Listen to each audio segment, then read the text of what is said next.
وقت سحر ہے اٹھو مولا سے لو لگاؤ، وقت سحر ہے اٹھو مولا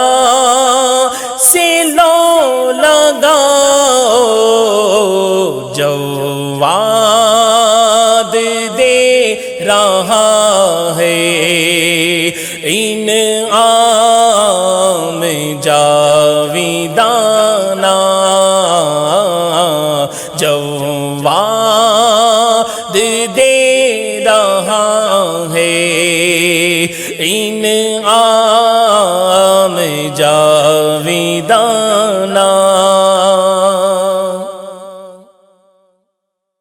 الحمد لولیہ والصلاة علی نبیہ وعلی آلہ واصحابہ المتأدبین بآدابہ، اما بعد فاعوذ باللہ من الشیطان الرجیم، بسم اللہ الرحمن الرحیم۔ قال اللہ تبارک وتعالی فی القرآن المجید، اقیموا الصلاة وآتوا الزکاة وارکعوا مع الراکعین، صدق اللہ مولانا العظیم۔ وقال النبی صلی اللہ علیہ وسلم، الصلاة معراج المؤمن، او كما قال علیہ الصلاة والسلام۔ وقال اللہ تبارک وتعالی فی مقام آخر فی شان حبیبہ، ان اللہ وملائکتہ یصلون علی النبی یا ایہا الذین آمنوا صلوا علیہ وسلموا تسلیما، صلی اللہ علی النبی الامی وآلہ صلی اللہ علیہ وسلم، صلاة وسلاما علیک یا سیدی یا رسول اللہ، فإن من جودك الدنيا وضرتها ومن علومك علم اللوح والقلم، مولاي صل وسلم دائما أبدا على حبيبك خير الخلق كلهم۔ اپنی ملت پہ قیاس اقوام مغرب سے نہ کر، اپنی ملت پہ قیاس اقوام مغرب سے نہ کر، خاص ہے ترکیب میں قوم رسول ہاشمی۔ حمد صلوات کے بعد میم ٹی وی کے عزیز سامعین و ناظرین، سحر ٹرانسمیشن کے ساتھ آپ کا میزبان ارشاد رضا القادری حاضر خدمت ہے۔ آج کے اس سیشن کے اندر ہم نماز کی اہمیت اور اس کی افادیت اور نماز کی قدر و منزلت کے متعلق سماعت فرمائیں گے۔ عزیز سامعین و ناظرین، نماز تمام تر عبادات اسلامیہ کی جامع بھی ہے اور تمام تر عبادات اسلامیہ کا خلاصہ، نچوڑ، اسیر، زبدہ حاصل بھی ہے۔ اب ذرا غور کیجیے کہ یہ نماز کو اگر ہم گہرائی میں جا کر ہم مطالعہ کریں اور گہرائی میں جا کر اس نماز کی عبادت کو اگر ہم پرکھیں تو ہمارے سامنے یہ عبادت تمام عبادات کا جامع بھی قرار پاتی ہے اور تمام عبادات اسلامیہ کا خلاصہ بھی قرار پاتی ہے۔ آپ دیکھ لیجئے کہ نماز کی اس عظیم عبادت کو کہ اس کے اندر اللہ تبارک و تعالیٰ کی توحید، اس کے نبی کریم صلی اللہ علیہ وسلم کی رسالت کا اقرار بھی ہے کہ جب بندہ تشہد میں بیٹھتا ہے تو وہاں پر اللہ تبارک و تعالیٰ کی توحید کا بھی اقرار کرتا ہے اور اللہ کے رسول کی رسالت کا بھی اقرار کرتا ہے، تو گویا اس میں توحید کا بھی ذکر ہے نماز میں، اور نماز کے اندر رسالت کا بھی تذکرہ ہے جس کو ایمان سے تعبیر کیا جاتا ہے۔ اسی طریقے سے نماز کے اندر زکوٰۃ کا بھی عنصر پایا جاتا ہے کہ زکوٰۃ میں چونکہ مال خرچ کرنا ہوتا ہے، اور اس نماز کی عبادت کے اندر لباس کے ذریعے اپنے جسم کو ڈھانپنا، یہ جس کو ستر عورت کہا جاتا ہے، شرمگاہ کو چھپانا اور اس کو مخفی اور پوشیدہ کرنا اور ستر کرنا، چونکہ یہ فرائض دینیہ میں سے اور نماز کے فرائض میں سے ہے، اور بندہ پھر کپڑے کے حصول کے لیے پیسہ خرچ کرتا ہے اور زکوٰۃ میں بھی مال خرچ کرنے کا عنصر پایا جاتا ہے۔ گویا کہ نماز ایک ایسی عبادت قرار پائی کہ اس کے اندر زکوٰۃ کا بھی عنصر، مال کے خرچ کرنے کا بھی عنصر پایا جاتا ہے۔ اسی طریقے سے کہیں پر اگر پانی میسر نہیں ہے تو وضو کے لیے وہ شخص مال خرچ کرتا ہے، پانی خریدنے کے لیے مال کو صرف کرتا ہے، تو ایک زکوٰۃ کا عنصر یعنی کہ اللہ کی راہ میں مال کا خرچ کرنے کا عنصر بھی جو ہے اس نماز کی عبادت کے اندر پایا جاتا ہے۔ اسی طریقے سے اگر ہم جو ہے روزے کو دیکھتے ہیں تو نماز کے اندر جو ہے روزے کا بھی تصور آپ کو ملے گا کہ نماز میں جب بندہ کھڑا ہوتا ہے تکبیر تحریمہ ادا کرتا ہے، تو تکبیر تحریمہ کی وجہ تسمیہ یہی ہے کہ جب بندہ جو ہے وہ تمام چیزیں جو بندے پر حلال تھی، اس شخص نے تکبیر تحریمہ کے ذریعے اللہ اکبر جب نماز میں شامل ہونے کے لیے داخل ہونے کے لیے وہ تکبیر کہتا ہے، ابتدائی تکبیر اس کو تکبیر تحریمہ کہتے ہیں کہ یہ ایسی تکبیر ہے کہ جو کام جو حلال تھے اس تکبیر کے ذریعے حرام ہوگا، یعنی کھانا پینا، اسی طرح جو ہے جماع ہے، اس طرح گفتگو وغیرہ کرنا، تو کھانا پینا جو ہے اس شخص نے تکبیر تحریمہ کے ذریعے اپنے اوپر جو ہے حرام کر دیا۔ تو پتہ چلا کہ نماز ایسی عبادت ہے کہ اس کے اندر جو ہے روزے کا بھی آپ کو جو ہے عنصر اور روزے کا بھی ایک تصور اور روزے کی بھی ایک شکل و صورت جو ہے پائی جائے گی اور پائی جاتی ہے اور پائی جا رہی ہوتی ہے، جس طرح آپ نے جو ہے سماعت فرمایا۔ اسی طریقے سے آپ نماز کے اندر دیکھ لیجئے کہ یہاں پر جو ہے نماز میں جہاں پر روزے کا تصور ہے تو وہیں پر جو ہے نماز کے اندر حج کا بھی تصور آپ کو ملے گا، چونکہ نماز میں استقبال قبلے کی طرف منہ کر کے نماز پڑھنا چونکہ جو ہے یہ فرائض صلاۃ میں سے ہے، شرائط صلاۃ میں سے ہے، تو لہذا جب بندہ نماز کے لیے کھڑا ہوتا ہے تو کہیں پر بھی جائے جی چاہے وہ نماز پڑھ لے، ایسا ہرگز نہیں ہے، بلکہ مسلمانوں کی اتحاد کو برقرار رکھنے کے لیے شریعت مطہرہ نے حکم دیا کہ وہ جو ہے قبلے کی طرف منہ کر کے جب نماز کا وقت آ جائے تو اس وقت جو ہے وہ قبلے کی طرف منہ کر کے نماز پڑھے۔ ہاں یہ الگ بات ہے کہ نماز کی فرضیت سے پہلے اور کعبے کو قبلہ بنائے جانے سے پہلے مسلمان بیت المقدس کی طرف منہ کر کے نماز پڑھتے تھے، اور اس سے پہلے جو ہے جب نماز پنجگانہ کی فرضیت کا ثبوت اور جو ہے اس حکم کا جو ہے نزول نہیں ہوا تھا تو مسلمان چاشت اور عصر کی نماز یہ دو نمازیں ادا کیا کرتے تھے، تو لہذا جو ہے پھر اس کے بعد بیت المقدس کی طرف منہ کر کے نماز پڑھنے کا اور اس کی پھر تحویل قبلہ کا حکم نازل ہوا، تو کعبۃ اللہ شریف کو جو ہے قبلہ یعنی کہ مرکز توجہ بنا دیا گیا کہ مسلمان کسی بھی دنیا کے کونے میں ہوں، جب نماز کا وقت ہو جائے تو نماز کے لیے جب کھڑے ہوں تو اپنے چہرے کو جو ہے جہت کعبہ اور جہت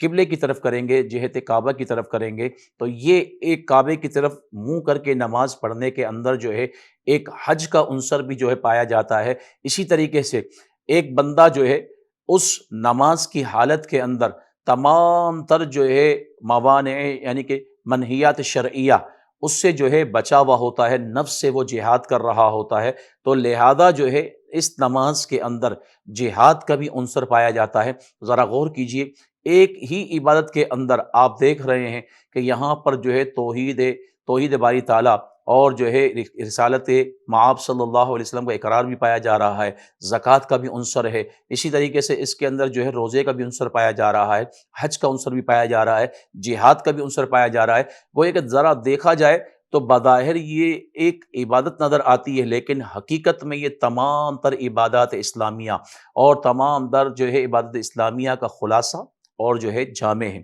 اب نماز کی اگر ہم جو ہے فرضیت کی بات کریں تو یاد رکھیے گا پنج گانہ نماز کی جو فرضیت ہے یہ اس امت کا خاصہ ہے۔ اس سے پہلے جو ہے نمازیں ادا کی جاتی رہی ہیں کہ جب نماز کی فرضیت کا حکم نازل نہیں ہوا تھا تو مسلمان نماز کی فرضیت پنج گانہ سے پہلے دو نماز چاشت اور جو ہے عصر کی نماز ادا کیا کرتے تھے۔ اسی طریقے سے مطلقاً نماز کی بات کی جائے تو مطلقاً نماز سے پہلے یہ ایک ایسی عبادت ہے نماز کہ میرے آقا کریم صلی اللہ علیہ وسلم کا فرمان ہے کہ ابو ذر غفاری رضی اللہ تعالیٰ عنہ کہ جب طائف کا وفد جو ہے بارگاہ مصطفیٰ میں آیا اور صلح کے پیغام لے کر آیا تو اس وقت نماز، جہاد و صدقات سے استثناء چاہا، تو میرے آقا کریم صلی اللہ علیہ وسلم جہاد اور صدقات سے استثناء قرار دے دیا، لیکن جو ہے اس طائف کے وفد کو میرے آقا کریم صلی اللہ علیہ وسلم نے جو ہے نماز سے مستثنیٰ قرار نہیں دیا، اور یہ بھی فرمایا میرے آقا نے کہ جس دین میں خدا کے آگے جھکنا نہ ہو اس دین میں کوئی بھلائی نہیں ہے۔ تو اس فرمان مصطفیٰ صلی اللہ علیہ وسلم سے یہ بات ثابت ہوئی کہ نماز ایک ایسی عبادت ہے کہ جو اس امت ہی پر فرض نہیں کی گئی، بلکہ اس کی فرضیت جو ہے مذہب یہود اور مذہب نصارہ کے اندر بھی موجود تھی، کہ وہ بھی اپنے اپنے زمانے کے اندر جو ہے نماز ادا کیا کرتے تھے۔ ان کی نماز کی ادائیگی کا طریقہ اگرچہ جداگانہ تھا، لیکن جھکنا اللہ کے حضور جو ہے، سجدہ ریز ہونا، یہ جو ہے تمام ادیان سابقہ کے اندر یہ عنصر یہ پایا جاتا تھا۔ اب آئیے کہ نماز کی فرضیت کے متعلق، کہ نماز پنجگانہ کی فرضیت اگرچہ اس معراج کی رات میرے آقا کریم صلی اللہ علیہ وسلم جب رب نے جو ہے اپنی بارگاہ میں بلایا اور جو ہے ملکوت سماوات کی سیر کروائی اور راز و نیاز کی باتیں اپنے محبوب سے کی اور اپنا دیدار بھی عطا کیا، اور جب یاد رکھیے گا کہ محبوب اور محب کی جب ملاقات ہوتی ہے تو اس وقت جو ہے جب مہمان جب آتا ہے اور مہمان آنے کے بعد جب اس کی رخصتی کا وقت آتا ہے تو یاد رکھیے گا اس وقت جو ہے میزبان کی طرف سے کوئی نہ کوئی جو ہے تحفہ مہمان کو عطا کیا جاتا ہے۔ تو اللہ تبارک و تعالی نے جو ہے اپنے محبوب کو جب مہمان بنایا اور پورے کے پورے آسمان کی سیر کروائی، تو اس وقت جب رخصتی کا وقت آیا اللہ تبارک و تعالی نے اپنے محبوب کو جو ہے 5 نمازوں کا تحفہ عطا کیا، اور یہ وہ واحد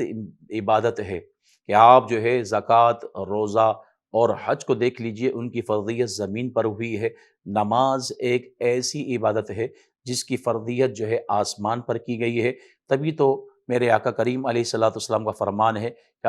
الصلاۃ معراج المؤمن، کہ میری معراج تو رب کو دیکھنا ہے، اور مومن کی معراج جو ہے نماز ہے، کہ بندہ جب نماز میں کھڑا ہوتا ہے تو گویا کہ وہ اپنے رب سے ہم کلام ہو رہا ہوتا ہے۔ تو اسی لیے میرے آقا کریم صلی اللہ علیہ وسلم کا فرمان ہے کہ جب تم نماز کے لیے کھڑے ہو تو گویا کہ یوں تمہارے ذہن میں تصور ہونا چاہیے کہ تم جو ہے رب کو دیکھ رہے ہو، اور اگر تم سے یہ نہیں ہو سکتا تو کم از کم یہ تصور ہونا چاہیے کہ رب تمہیں دیکھ رہا ہے۔ تو لہذا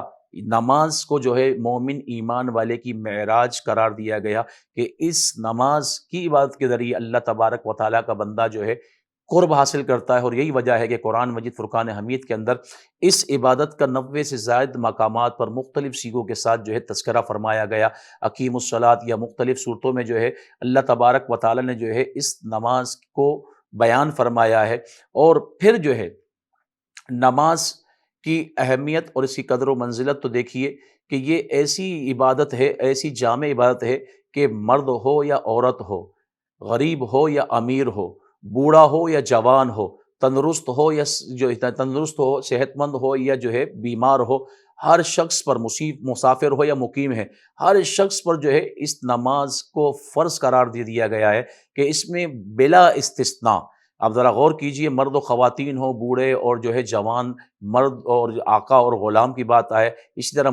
مسافر اور مقیم کی بات آئے، اسی طریقے سے جو ہے صحت مند یا جو ہے بیمار کی بات ہے، بلا استثناء اللہ تبارک و تعالیٰ نے اس نماز کو تمام کے تمام مسلمانوں پر فرض قرار دیا، کہ ایمان لانے کے بعد سب سے پہلا جو فریضہ ہے مسلمانوں پر جو لازم کیا گیا وہ یہ نماز ہی کی جو ہے عظیم عبادت ہے بلا استثناء۔ یہ الگ بات ہے کہ اگر کوئی شخص جو ہے وہ بیمار ہو جاتا ہے تو شریعت مطہرہ نے ذرا غور کیجئے نماز کو معاف نہیں کیا، کھڑے ہو کر نہیں پڑھ سکتے تو بیٹھ کر پڑھے، بیٹھ کر نہیں پڑھ سکتے تو لیٹ کر پڑھے، لیٹ کر نہیں پڑھ سکتے تو اشارے سے پڑھے۔ ہاں اگر اشارے سے بھی پڑھنے پر بندہ قادر نہیں ہے تو اب جو ہے اس سے نماز ساقط ہے، ورنہ ذرا غور کیجئے نماز کی اہمیت کا اندازہ لگائیے کہ نماز کسی بھی حالت میں معاف نہیں ہے، کھڑے ہو کر پڑھنا چاہیں تو کھڑے ہو کر پڑھیں، ورنہ بیٹھ کر، ورنہ لیٹ کر، ورنہ اشاروں سے۔ تو آپ پھر اس طرح میدان جہاد میں چلے جائیے کہ میدان جہاد کے اندر بھی جو ہے نماز کی فرضیت ساقط نہیں ہوتی۔ نماز خوف کو جو ہے جاری کرنے کا طریقہ کہ دشمن کی صفیں اگر سامنے ہو تو نماز اس حالت میں بھی معاف نہیں ہے۔ اسی طریقے سے حالت سفر میں ہے بندہ تو سفر کی جو ہے پریشانی کے عالم میں بھی نماز کو ساقط قرار نہیں دیا گیا۔ یہ الگ بات ہے کہ نماز کی رکعتوں کی تعداد میں تخفیف کر دی گئی، کہ 4 رکعت والی نمازوں کو جو ہے 2 رکعتوں میں منتقل کر دیا گیا۔ تو اگرچہ اس میں تخفیف ہو گئی لیکن سرے سے اس نماز کو مسافر کے لیے ختم نہیں کیا گیا، ساکت نہیں کیا گیا، تو اس سے نماز کی اہمیت کا جو ہے پتہ چلتا ہے۔ اب یاد رکھیے گا نماز کی شرعی حیثیت کیا ہے۔ نماز یاد رکھیے گا اس امت پر اللہ تبارک و تعالیٰ نے فرض قرار دیا، اور قرآن میں جو ہے اقیم الصلاۃ کہ نماز قائم کرو، تو امر کا صیغہ استعمال کیا رب نے، اور امر یعنی حکم کے ذریعے، اور حکم دیا گیا ہے ایمان والوں کو کہ تم نماز قائم کرو، اور امر کا صیغہ جب جو ہے قرائن سے خالی ہو تو وہ فرضیت اور وجوب کی طرف جو ہے دلالت کرتا ہے، وجوب پر دلالت کرتا ہے۔ تو اس صیغے سے بھی پتہ چلتا ہے کہ اقیم الصلاۃ کہ تم نماز قائم کرو، تو لہذا نماز کو قائم کرنا یہ فرض قرار پایا گیا، فرض قرار دیا گیا، اور جو شخص نماز کی فرضیت کا منکر ہے، نماز کے فرض ہونے کا انکاری ہے، تو وہ پھر دائرہ اسلام سے خارج گردانا جاتا ہے۔ تو لہذا یاد رکھ، بہت سے لوگوں نے جو ہے یہاں پر اقیم الصلاۃ کے صلاۃ کا لغوی معنی جو ہے چونکہ دعا کے ہے، تو یہاں پر لوگوں نے جو ہے اپنی نفسانی خواہشات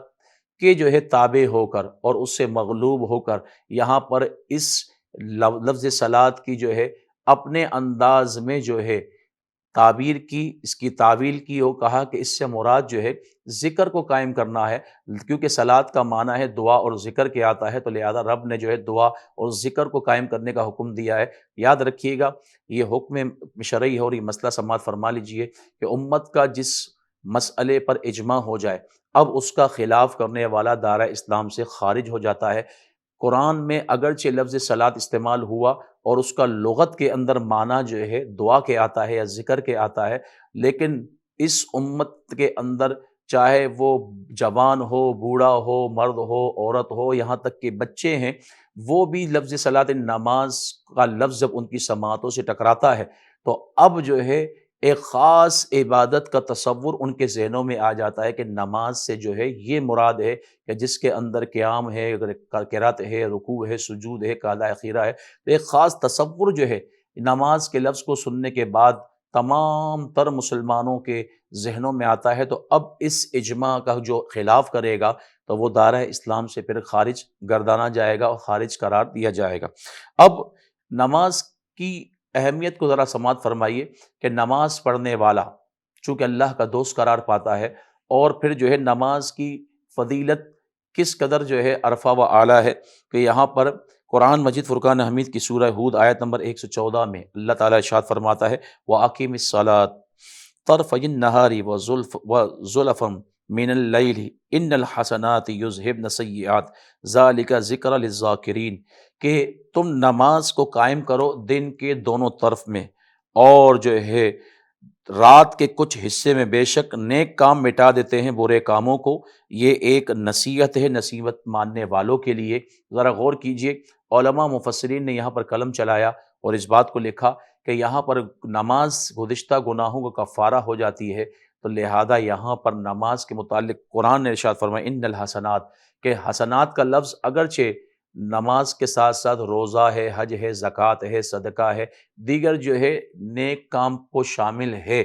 صدقات نافلہ کو شامل ہے، نیکیوں اور بھلائیوں کو شامل ہے، لیکن ان تمام کا جو کامل فرد ہے وہ ہے نماز۔ تو اس آیت سے بھی پتہ چلا کہ نماز جو ہے وہ گناہوں کا کفارہ ہے، کہ نماز کی ادائیگی سے جو ہے صغیرہ گناہ جو ہے وہ سب کے سب جو ہے ساقط ہو جاتے ہیں۔ پھر رب قرآن میں جو ارشاد فرماتا ہے کہ ان الصلاۃ تنہی عن الفحشاء والمنکر کہ بے شک نماز جو ہے بے حیائی اور ناشائستہ کاموں سے جو ہے روکتی ہے۔ تو ذرا غور کیجئے، بہت سے لوگ نماز ادا کر رہے ہوتے ہیں لیکن بے حیائی اور فحش باتوں سے وہ اجتناب نہیں کرتے اور پھر بھی گناہوں میں مبتلا ہوتے ہیں۔ ذرا غور کیجئے کہ یہاں پر اللہ تبارک و تعالیٰ نے جو ہے نماز کو قائم کرنے کا حکم دیا، اقیم الصلاۃ کہا، اور اقامت صلاۃ کا مطلب یہی ہوتا ہے کہ اس عبادت کے ظاہری اور باطنی تمام اوصاف کو ملحوظ خاطر رکھتے ہوئے اس عبادت کو ادا کیا جائے۔ اس کو کہتے ہیں قائم کرنا۔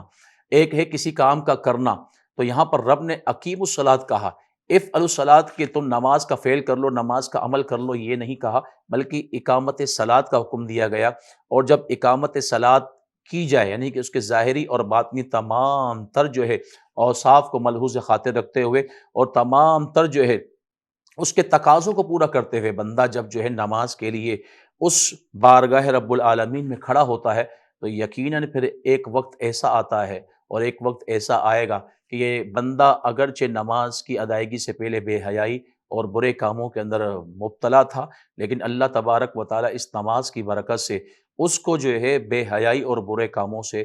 وہ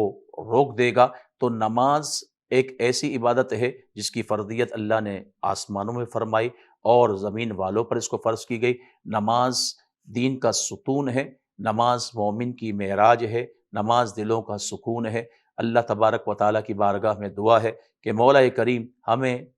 نماز پنجگانہ اپنے اپنے اوقات میں باجماعت انداز میں باجماعت صورت میں ادا کرنے کی ہمیں توفیق عطا فرما۔ آمین آمین بجاہ النبی الامین وآخر دعوانا ان الحمد للہ رب العالمین۔ جواد دے رہا